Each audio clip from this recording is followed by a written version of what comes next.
Hello, everyone. Welcome to Anteater Wellness Wednesday. I am so thrilled to have you all join us tonight for a special edition of Wellness Wednesday.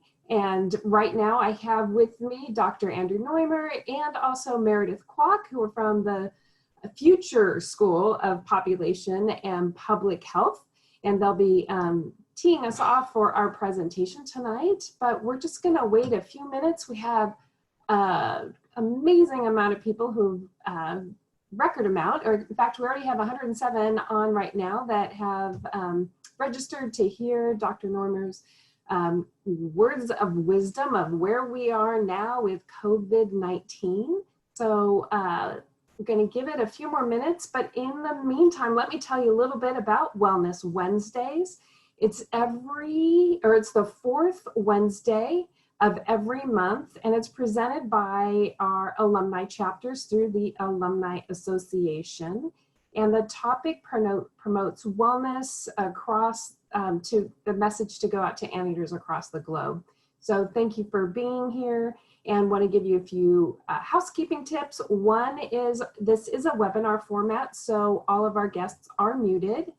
The chat function is not available. So, however, Dr. Noymer is going to be answering questions. So we'll have a Q&A at the end of this event. There's plenty of time for Q&A, so please go ahead in the Q&A section at the bottom there. You can fill those in and we'll start giving you some answers for that.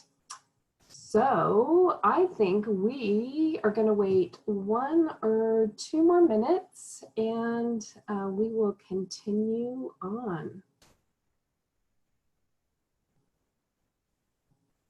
And so I have here with me Meredith Kwok, our Associate Director of Constituent Relations for the Future School of Population and Public Health.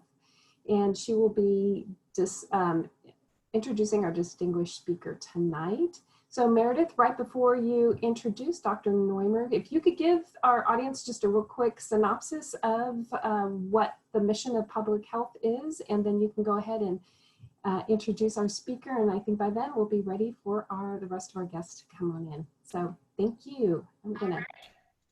Thank you, Wendy, and thank you to the UCI Alumni Association for partnering with the program in public health and also our public health alumni chapter. So shout out to any public health alumni, Zot, that are with us tonight for Wellness Wednesday. As many of you know, this is a very critical time for public health. Some of you maybe didn't even know what public health was until recently. It's important on a global level during this pandemic, but also on a campus level. As Wendy mentioned, our program is transitioning to a school of population and public health. And our public health faculty right in our backyard have been contributing to the COVID-19 response as researchers, educators, and community leaders. So Dr. Andrew Noymer is an already popular faculty member with the students and alumni, and he has become our resident COVID expert. And I am so thrilled to have the opportunity to introduce him to this audience tonight. So Dr. Noymer is an associate professor of public health here at UC Irvine. His research focuses on health and mortality, the 1918 influenza pandemic, demography, methods, and mathematical sociology. He earned a BA in biology from Harvard, an MSc in medical demography from the London School of Hygiene and Tropical Medicine, and a PhD in sociology at UC Berkeley. He has been recently quoted and interviewed by local and national news outlets, including The Atlantic, CNN.com, the LA Times, Newsday, and the New York Times.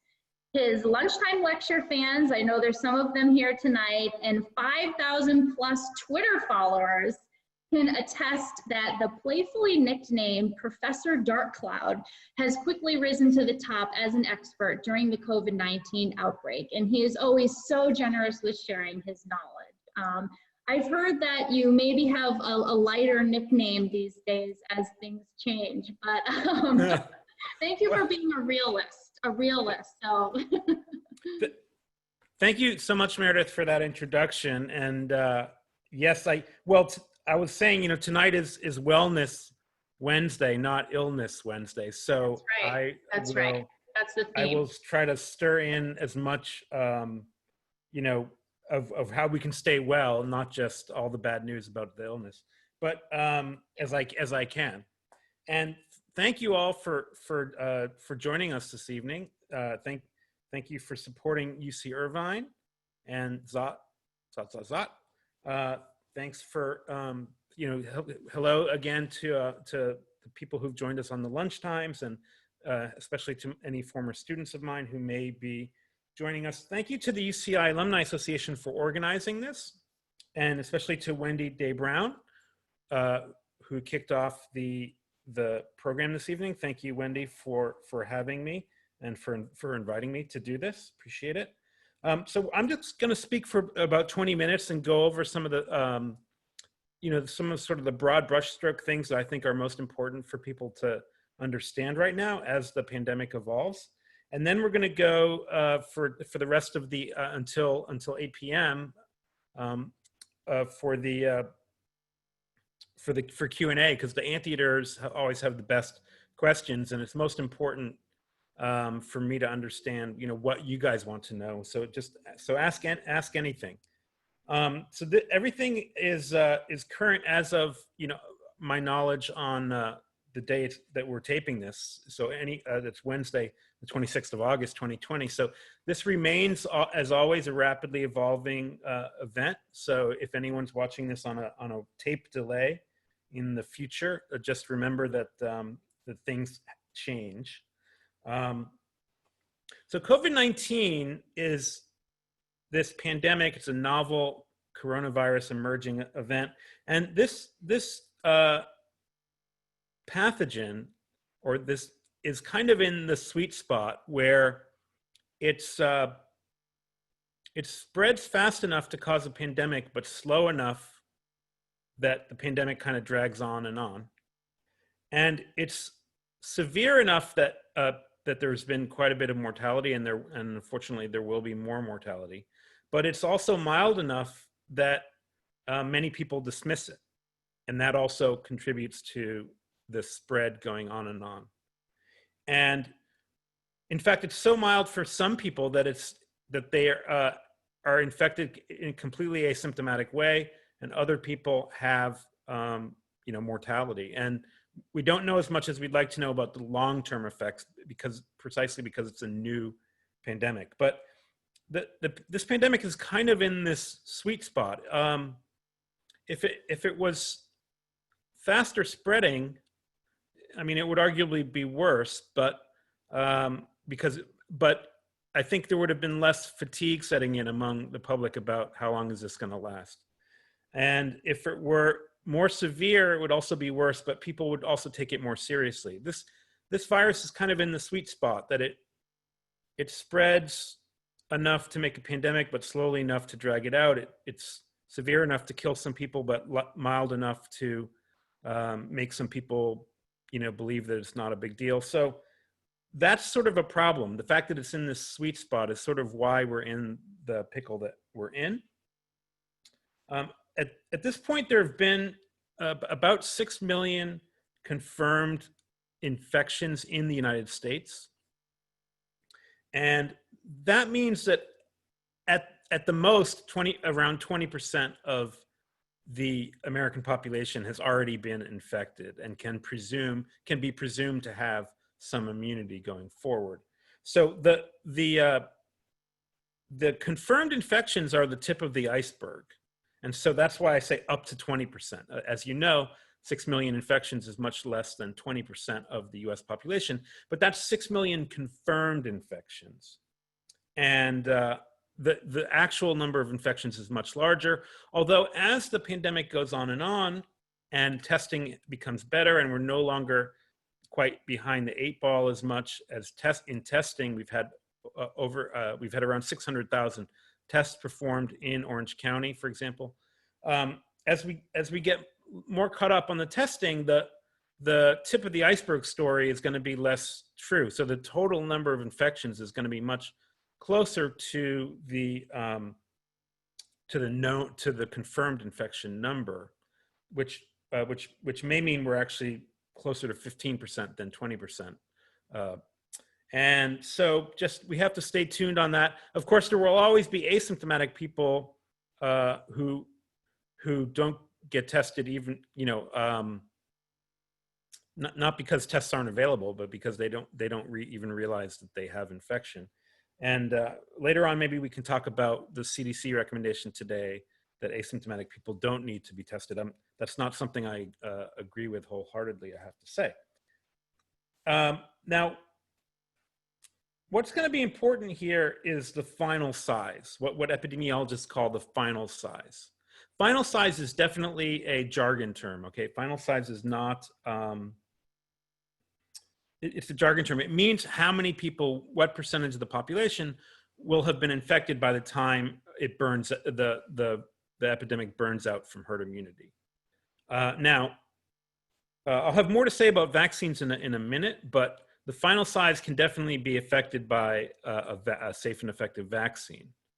But I estimate from anywhere from 50 to 70% of the American population is going to get COVID-19 infection before this thing burns out and goes away.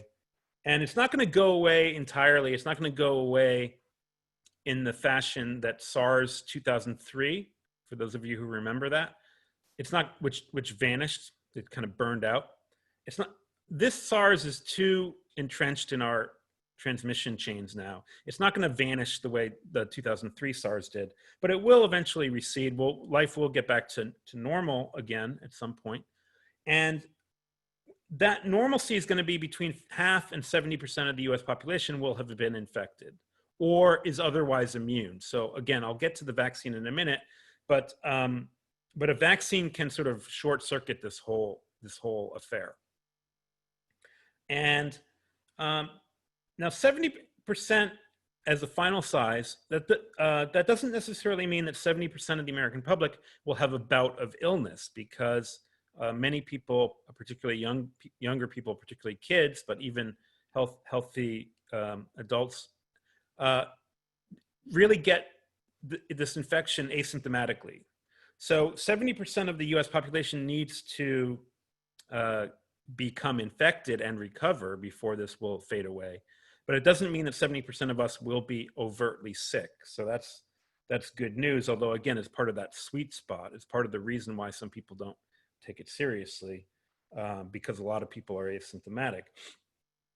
And assuming 70% final size, which is the high end of my assumptions, and assuming that the death to case ratio remains about what it is now, that would argue that 700,000 Americans will die of COVID-19 before all is said and done. And we are at current, that I know seems high to a lot of people. And particularly when this thing started out and I was saying it could be, 700,000 people were like, wow, you're crazy. But we're now approaching 200,000 more deaths. We're at 180,000 deaths. And so, it seems a lot less crazy now. So, I'm sorry to say, this is going to be a major mortality event. There's two things I should add, though. The first is that I'm not saying that there'll be 700,000 deaths from COVID in 2020. I'm saying that there will be 700,000 deaths from COVID by the time this thing fades away. So it could well be the end of the winter into spring of 2021 by the time this thing fades away. It could even be a year from now. So the 700,000 is going to be spread out over whatever time frame that is. It's not going to be between now and December 31st or it doesn't have a specific time envelope. And the other thing I wanted to say about that is that there are 3 million deaths in the United States every year. So some people, when they hear hundreds of thousands of deaths, they think some sort of, absolute calamity with, just like no place to put all the bodies. And, the United States is a large country, and so it has a large number of deaths. And, 3 million deaths is about what we expect in the United States. The crude death rate is about 0.9%. Mortality is something, that typically happens, at ages 75 and up, not just from COVID, but for all causes. And the boomers are getting older. And so we have a large bulk of the population that's approaching ages where, death is sort of a normal, if very sad part of life. So, so the United States has a lot of deaths, 3 million a year. And so 700,000 extra deaths spread out over 2 years, let's say, is not a calamity. It's a health, reversal, certainly, but it's basically, I think, what we're going to have to deal with. But I just wanted to give a sense of perspective on that. Now, and we're not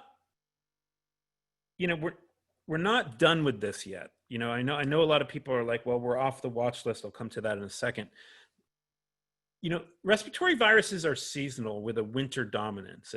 Influenza, measles, which is actually spread by respiratory routes, RSV, other respiratory viruses, they always spread more in the wintertime. And there are many, many hypotheses about that, about the humidity and about school years and whatnot. And we don't exactly know why viruses are so seasonal, but it's something we see even in California, where the weather is good. We see that influenza strikes in the wintertime, not in the summertime. And so I expect that we have some tough sledding ahead of us as we approach winter, as these atmospheric conditions or the school year or whatever it is that drives seasonality. Honestly, we don't understand it all. Whatever it is that drives seasonality of respiratory viruses is going to drive seasonality of the COVID-19. So we're going to have, we're not done with this. It's going to probably get worse in the wintertime. The county is off the watch list, the state watch list. That's because there's been a lot of talk today about a certain amount of lack of transparency into exactly why some counties are getting taken off the watch list and others are still on it. I can elaborate by saying that there's some counties in the Bay Area that are doing just as well as we are, that for some reason are still on the watch list, and we are off the watch list. So I'm not exactly sure why that is, but I can tell you that our percentage positive has been going down. That is to say, all the tests that are done every day, the percentage has been going down in the last few weeks, and we're below 5% now of tests that are coming back positive. So that's really good news. So we're off the state watch list. And a lot of people have been talking about this and asking about it. The state watch list being taken off of it really doesn't mean anything that should cause you to change your behavior, I'm afraid to say. So we still need to be wary of this virus. We still need to take protective steps. I'll talk about that in a minute, but don't really change your behavior if you've been careful so far, just because Orange County's off the watch list if you live in Orange County. It does mean that school may reopen, and school reopening is a really complex topic. I'm sure we could do a 1-hour Wellness Wednesday just on COVID and schools, but I'm not worried that there's going to be a lot of sick kids. I'm really not worried about that at all, even if schools reopen. I am concerned that we'll have sick household members of children, and because children become infected and they almost always show either very mild or no symptoms, but they can shed the virus and infect someone with whom they share a household, a parent or a grandparent or a sibling. Schooling is complicated, and getting off the watch list means that in-person K through 12 education is going to be a possibility, but some school districts also have in place options for parents who aren't comfortable with that. I'm sure that'll come up in the Q&A. Let me just say a few more things, and then I'll get on to the wellness aspects, not just the illness aspects. I promised Wendy this would not just be all, that this would be in the spirit of Wellness Wednesday, not just illness, not just Professor Dark Cloud, which is one of the local newspapers called me. You've heard a little bit about convalescent plasma in the last few days. There was a press conference on Sunday with the president, the Secretary of Health and Human Services, and the Commissioner of the Food and Drug Administration, making some remarks about convalescent plasma. Convalescent plasma is an unproven therapy that can potentially work as a treatment or as a prophylaxis. But I really have to emphasize it's unproven. And what we need, rather than emergency use authorizations, in my opinion, is more studies, randomized, double-blind, placebo-controlled clinical trials of convalescent plasma. And I am unconvinced until we see those results. And so to me, the emergency use authorization doesn't really change anything. And for those of you who don't know, plasma is the portion of blood, of whole blood, that it's an amber-colored liquid. If you put blood in a centrifuge, the cells, white cells and red cells, sink to the bottom, and above them are platelets. And then at the top of the centrifuge tube, after you've spun down blood, is plasma, and you can take that out, and that's full of antibodies. And so people who've recovered from COVID, their antibodies are in that amber-colored liquid, and that can be injected once it's been screened for HIV and hepatitis B, of course. That can be injected into other people, and other people can potentially benefit from those antibodies. But it's not something that works for every disease, and it needs to be proven for COVID. Now, I intend to speak until the bottom of the hour, and then we'll take your questions. So let's talk a little bit about wellness, because this is Wellness Wednesday for the Anteaters. Let's talk about what we can do to stay safe and well during this time. Well, I mean, I think the most important, in terms of a pandemic infectious disease, the most important thing about wellness is prevention. Especially for COVID, which doesn't have an out-and-out cure. And prevention, the number one thing for prevention is to wear a mask when you're out in public. And I mean, I know everyone on this Zoom has heard that already a million times, but it's something that we all need to do. It's something that I've been doing religiously. And I was an early adopter of masking, early proponent of masking. And I was, telling people to mask, even before the CDC got on board with that. We need to mask. So what masks do is they're a respiratory barrier, and the COVID is spread through droplets that we emit when we speak, when we sneeze, when we cough.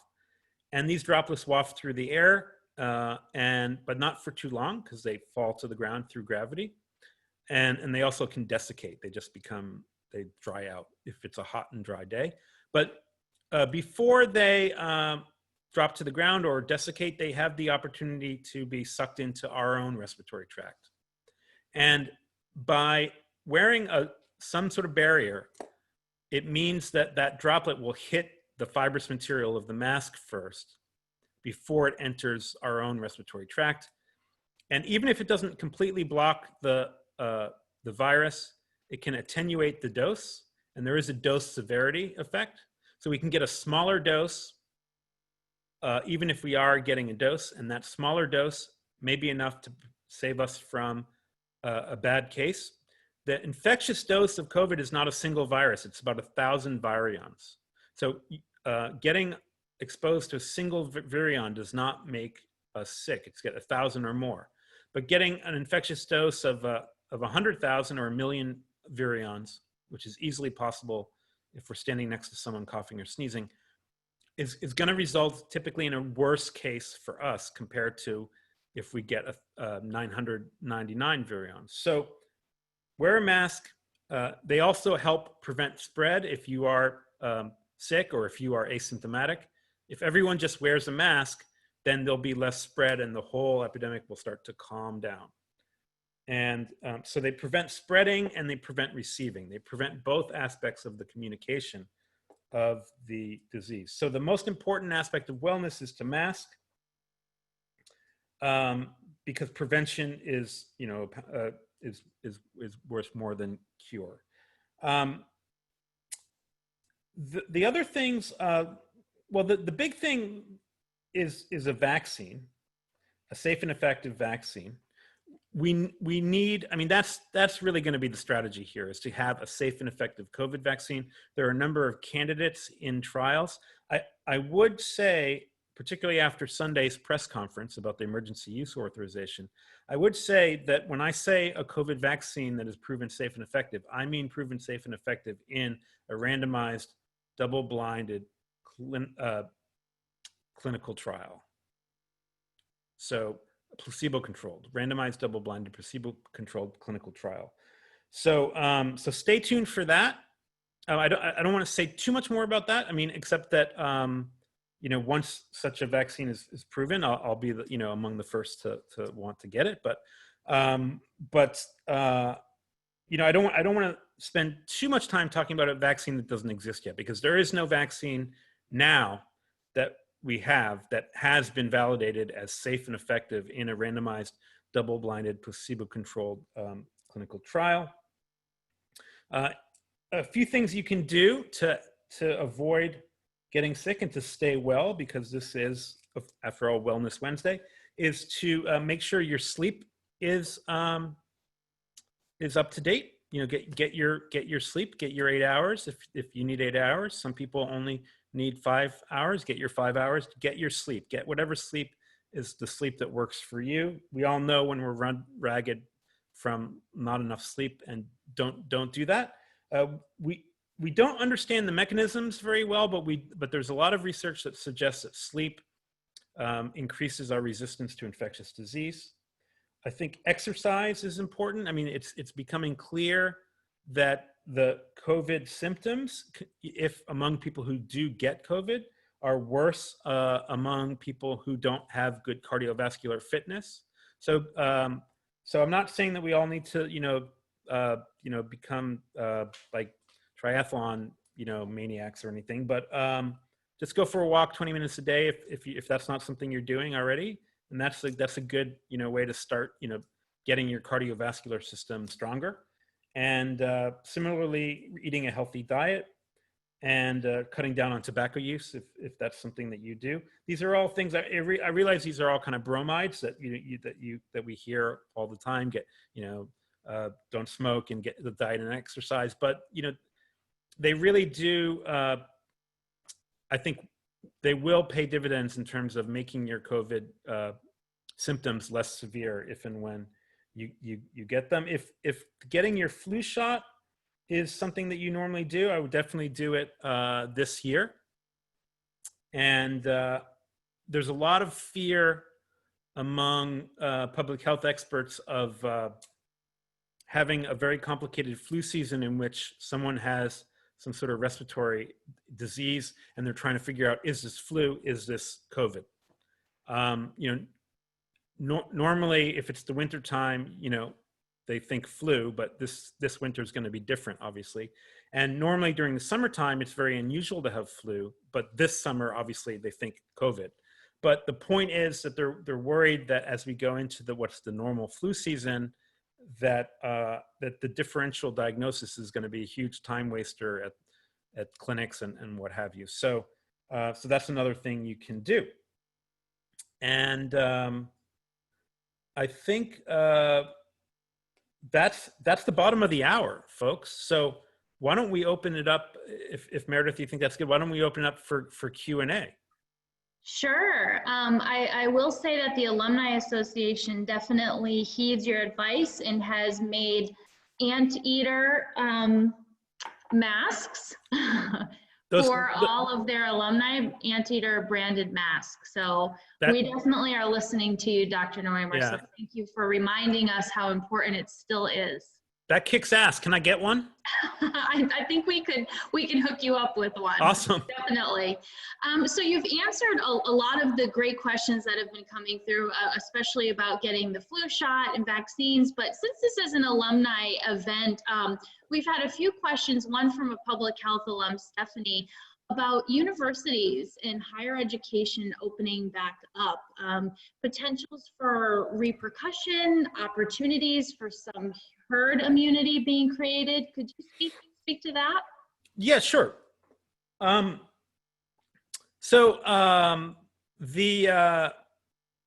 mean, universities have been opening up across the country. Obviously, some universities are on the semester system, so they start earlier than we do here at UC Irvine. And they've been having some tough sledding. I mean, UMass Amherst sent the kids home after having them all come in. And NC State and UNC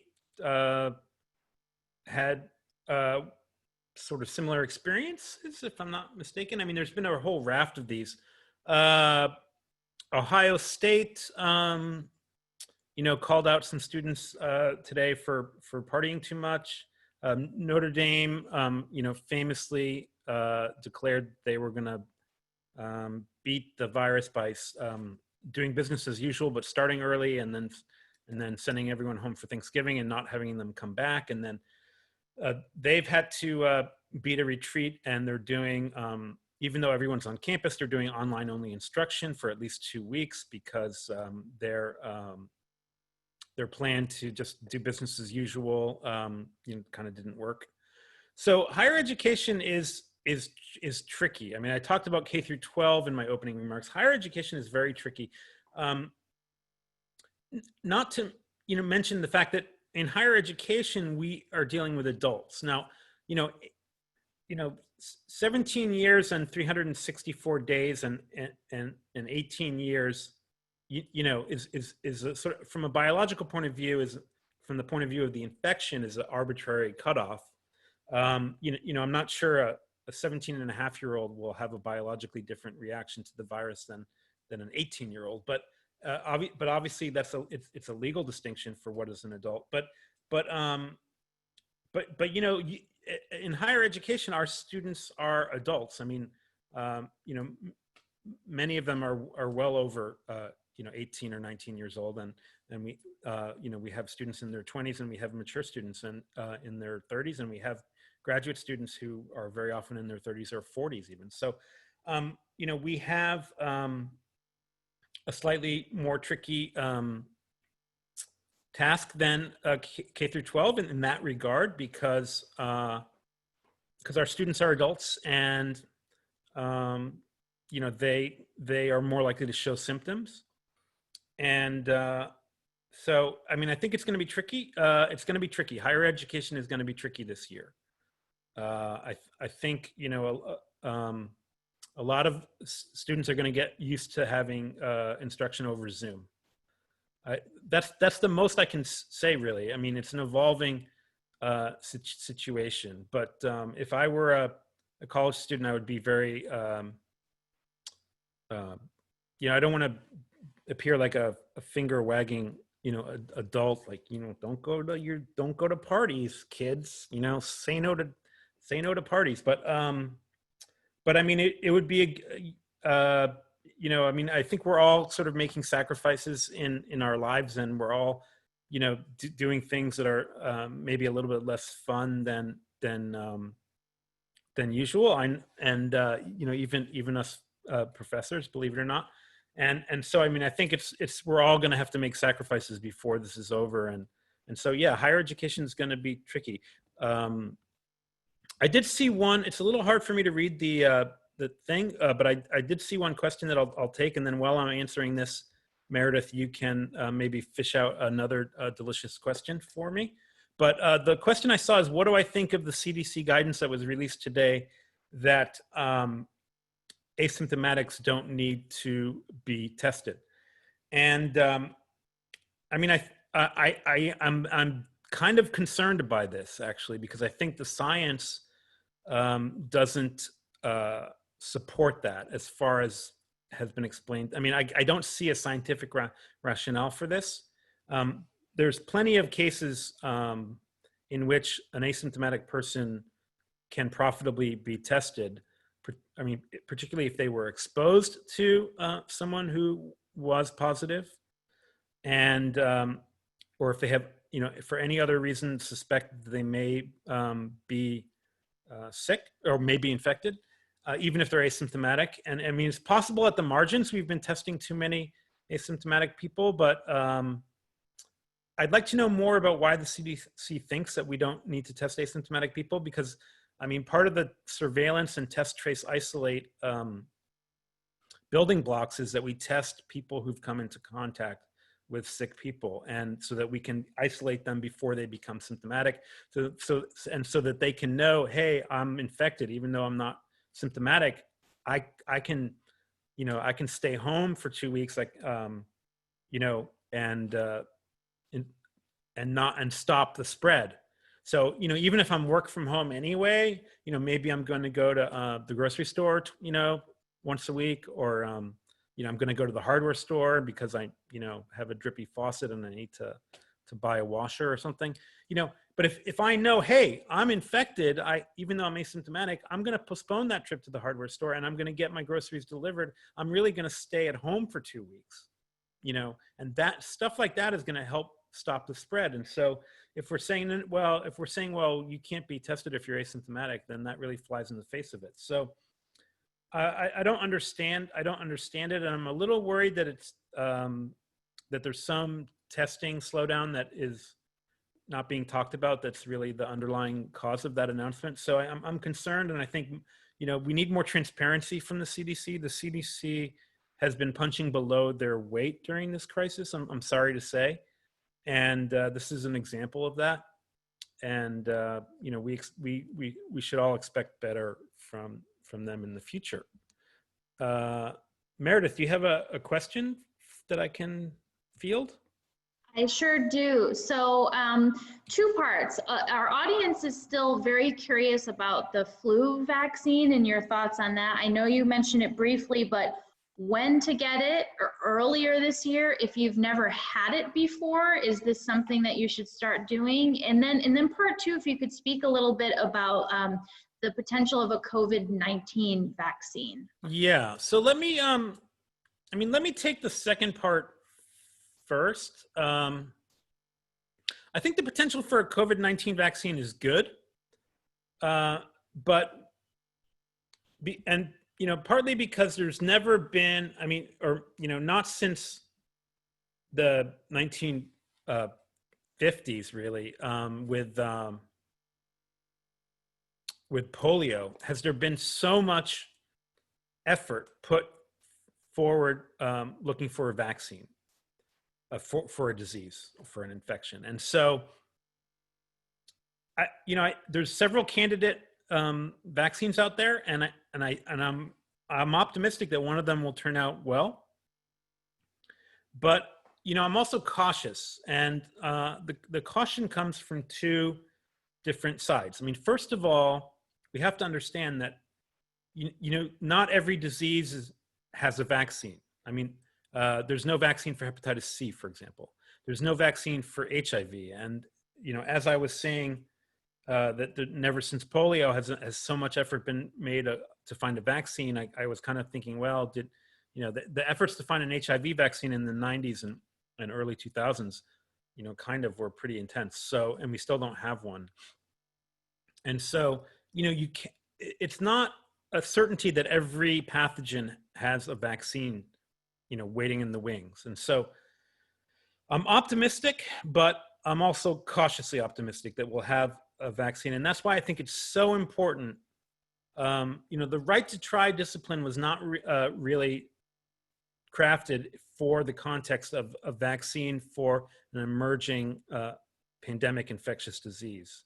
So that's why I said in my opening remarks, the vaccine needs to be found safe and effective in a randomized, double-blinded, placebo-controlled clinical trial. And, that is the gold standard for medical studies, and we should not expect less this time around. Now, as far as the flu vaccine, the flu vaccine, we should be clear that the flu vaccine works against flu, and the COVID vaccine, if and when we have it, works against SARS-CoV-2, the virus that causes the pandemic. And these two are not there's no cross protection. Okay, people have speculated, well, maybe there's some cross protection, but these are different viruses, and I think the chance of sort of cross protection is very low. The bonus of having a flu vaccine is that you won't get this respiratory illness in December and wonder, well, is this flu or is this coronavirus? So now the flu vaccine is not one of our best vaccines, it must be said. The measles vaccine, or in this country, it's only licensed as a trivalent or quadrivalent vaccine, but the measles component of the MMR or the MMRV vaccine is highly effective, and it's about 95% effective. So 95% of people who get 2 measles shots have protection from measles, and the flu vaccine is reformulated every year, and it's really hard to study because we don't do randomized double-blind placebo-controlled trials anymore on the flu vaccine. We just reformulate it and use it, and so we don't. And then we do our best sort of guess on using statistics to try to ferret out, how effective the flu vaccine was after the fact. But it's not a randomized placebo-controlled trial.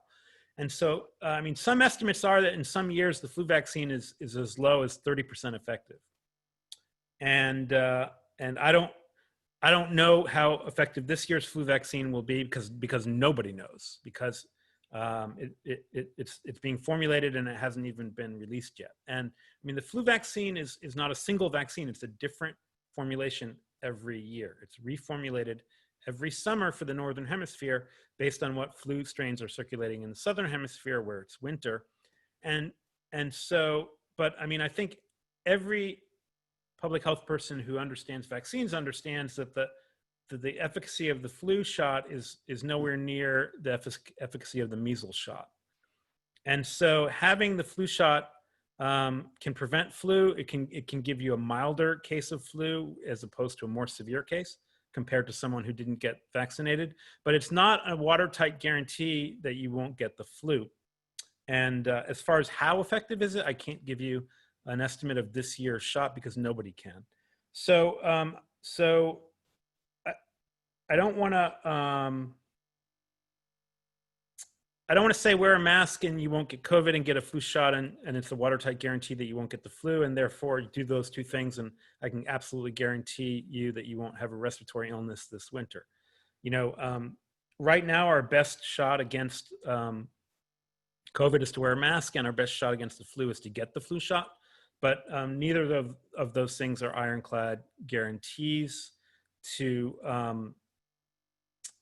neither of those are watertight guarantees. So if you get the flu shot every winter, I certainly wouldn't skip it this winter. And if you're new to getting the flu shot, it gives you a chance of getting no flu, and it gives you a chance of having a milder flu, even if it doesn't fully prevent the flu.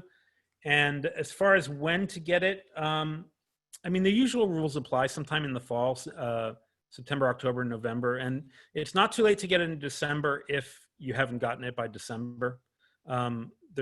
So I hope that answers those questions. Is that maybe Meredith can?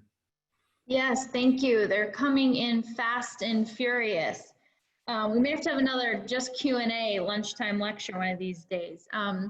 So in the same vein as flu season coming up and the winter season, the holidays are also around the corner, and there are a number of questions about air travel and quarantining and picking up food from restaurants. Are deliveries safe? Are people still concerned about surfaces? So what advice could you give about the holiday season? Yeah, so surfaces are, in my opinion, diminishing in their prominence in our sort of sphere of concern about COVID. You should still practice good hand hygiene. The surface issue is that we tend to touch our mouth and nose and just our face in general, or rub our eyes. And we do so. It's just human nature. I mean, we touch our face, and we do so more than we realize. And there are studies where they video people, and I just touched my face right now. There's studies where they video people, and people say, well, I never touched my face. And then they show them the video of them touching their face. So it's just something that we do naturally. And the thing is, we can pick up a COVID virus from a doorknob and then touch our face. And if we touch our mouth or nose, your mouth and nose are like where you breathe in. That's part of your respiratory system.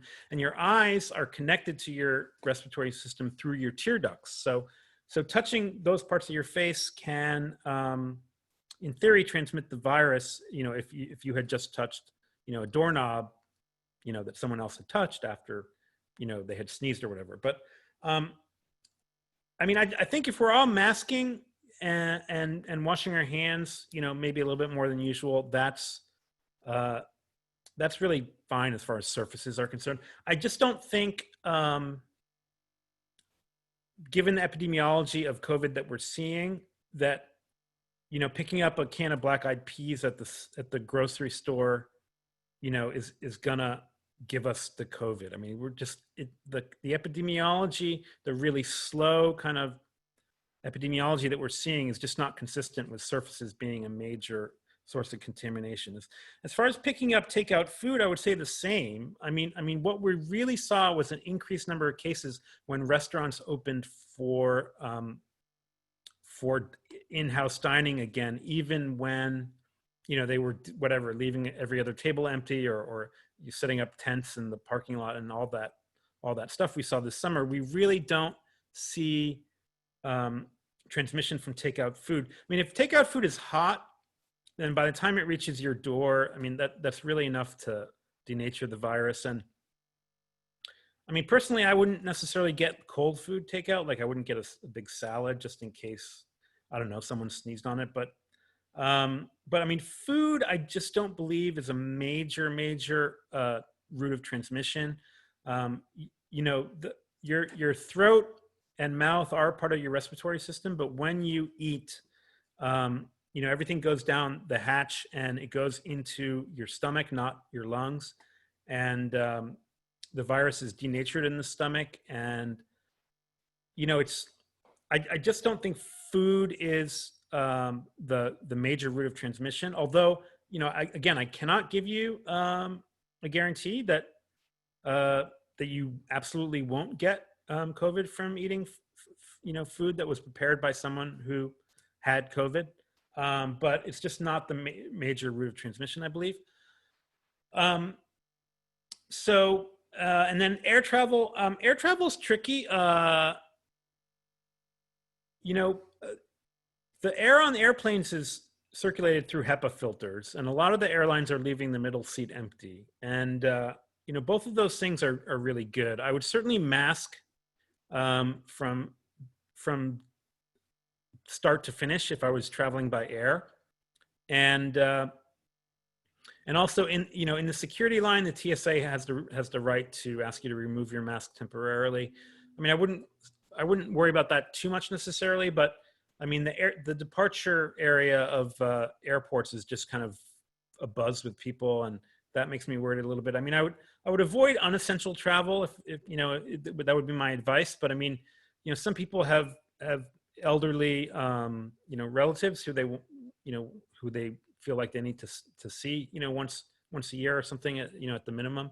And so I don't want to diminish the importance of seeing loved ones. And it's just be careful, wear a mask. But I think air travel can be done safely. The air inside the airplane is circulated through HEPA filters, which prevent transmission of the virus. So I'm more worried about the person next to you or immediately in front of you on an airplane than I am about the fact that someone 12 rows back may be sneezing. the sneezes 12 rows back are going to get picked up by the HEPA filters. It's really it's much more proximate contact that I would be worried about. Let's see. So someone is asking about the incubation period. I mean, the serial interval is 5 to 10 days. So the time from when you become infected to the time when you can spread it yourself to someone else is 5 to 10 days. So and 2 weeks is sort of putting an upper bound on it. So if you were at an event and you found out that someone had it, and if your healthcare provider says, well, the CDC won't let us test unless you have symptoms or whatever, and if 2 weeks go by and you show no symptoms, then you're clear. Now, and eventually you can get an antibody test to see if maybe you had it asymptomatically. But 2 weeks, 2 weeks is sort of on the upper end. It's just to be sure. It's really closer to 10 days in most cases, but just for good nature, just for good practice, they extend it to 2 weeks. N95 masks prevent saliva particles entering system. Yes, I mean, that's why, well, I mean, so there's been a lot of talk about N95 versus other masks. I mean, the mask you wear when you go to the grocery store, it doesn't have to be N95. It can be any kind of cloth covering of the nose and mouth is really what we're going for. I mean, N95 masks, if you insist on using them, that's fine. They can be purchased on the internet. The days where the hospitals didn't have enough of them and whatnot are over. Like if you're not taking away an N95 mask from a doctor, if you find one on the internet, because the hospitals have purchasing departments and they can do what you're doing. It's go online and buy them. So if you want to wear an N95 mask, it's a higher standard, but it's actually overkill for most of us, and so it's really up to you. I'm not sure if I understood that question correctly, but Meredith, do you have since you're more able to, do you have a question, a juicy question for me? Sure. There's a lot of juicy ones. I apologize, we can't get to all of them. We have a pretty academic crew here asking about differences between the 1918 influenza and also the H1N1 in the severity, and if we're overreacting, similarities, etc. Yeah, all right. So those are great questions. So let me take that in chronological order. The 1918 flu pandemic was worse than this. I mean, it killed, probably, I mean, in today's terms, 1.5 million Americans, because it killed at least 500,000 Americans, and the population was one third the size of what it is today. So adjusting for population growth, the 1918 so-called Spanish flu was still more deadly than what we have now. And the 1918 Spanish flu killed in an unusual age pattern for influenza, which we believe is related to immunity from other strains of flu that were circulating in the 19th century prior to 1890. So what happened was elderly people did not die with enormous, there was not a severe mortality for elderly people in the 1918 flu. It was actually people in their 20s, 30s, and 40s who died the most from the 1918 flu. And so what that means is that life expectancy diminished in 1918 by 12 years compared to 1917. 12 years of life expectancy were lost in 1918. And for this year, I expect 1 or 2 years to be lost. And that's because the people who are dying the most in the COVID-19 are old people, elderly people, 65 and up. And so that's sort of an exaggeration of the normal pattern that we see, all the time. So we'll probably have about 10% increase in crude mortality in 2020, and that's good for about a year or two, depending on how exactly the ages line up. That's good for about a year or two of life expectancy. So it's going to be less severe overall in terms of mortality than the Spanish flu. The H1N1 flu pandemic of 2009 was a very mild flu pandemic. It was considered a pandemic because it was a new strain of flu, but it turned out to be a very mild new strain of flu. And we actually saw something similar to the 1918 flu, in fact, where the elderly people in 2009 weren't highly affected. People in their 40s actually had a higher mortality in 2009, but it was not a large magnitude effect. And so the 2009 flu pandemic kind of fizzled as a really severe event, thankfully. But I actually think that's part of the reason why we're so unprepared for what's happening now, is because in the early 2000s with SARS and with H5N1 avian flu, people were very worried about pandemics. And there was also, there was just a lot of pandemic plans got written, and people were worried. SARS was a wake-up call, and the bird flu was kind of a wake-up call, although the bird flu fizzled. And then we had our big pandemic, the one we were prepping for, and it was the 2009 swine flu, and that fizzled. And what happened as a result of that is a lot of these pandemic plans just got put on the shelf. There, people were like, we're over this, forget it. And I think that's in my mind, that's part of the reason why we are where we are today, because the last pandemic we had, which was only 11 years ago, the last pandemic we had was an extremely mild pandemic. And now we're in, I mean, I don't want to say we're in a severe pandemic, although 180,000 deaths is pretty severe. That's what we have so far. But we're in this pandemic. Rather than characterize it as severe, I would go back to what I said earlier. It's in the sweet spot, right? It's mild enough that a lot of people don't take it seriously enough, and it's severe enough that a lot of people are going to lose their lives. And so it's in that dangerous sweet spot where it can sort of sneak up on us in ways we don't suspect. And I'm apprehensive about the winter for the reasons I described earlier. We're really coming up at the on 8 o'clock. So I thank you all so much for your questions. I won't be able to get to all of them. You can follow me on Twitter at Andrew Noymer.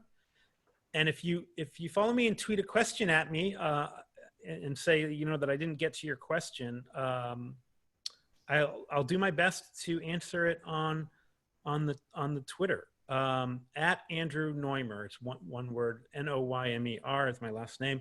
And I think Wendy wanted to yes, I'm say here. Goodbye to everybody. Yeah, thank you so much. And thank you for giving us your Twitter handle. I follow you and I find it super informative. And I think I'll also give our list to Meredith. So when she has another public health event with you, then she can invite you all to that. So you can go to a lunch and learn with Dr. Noymer. So there'll be more to come. And what I've learned from you, Dr. Noymer, is this has an evolution. It's the word fluid we're using a lot these days. It's a commonplace term now. So, but your statistics, you're still holding to those. And so we're gonna see where this goes. And thank you again for giving us some wellness tips. So I hope everyone has their masks and are being safe as they go out there. And so once again, Dr. Noymer, I really appreciate you taking your time out of your busy schedule to be with us. And Meredith, you are a fabulous host. So thank you for that. And I just want to tell you all, our next Wellness Wednesday is Wednesday, September 23rd at 7 p.m. And this is actually going to be some exercise. Dr. Noymer said we need to be getting some cardiovascular health. So we are going to actually do pop Pilates. And we have a young alumna who is trained in it, and she will be guiding us through that. And I think the pop part is that it means it is pop music. You won't be popping any joints or anything like that. So also, please fill out your survey at the end of this email so we know what kind of topics that you would like to hear about with for Wellness Wednesday.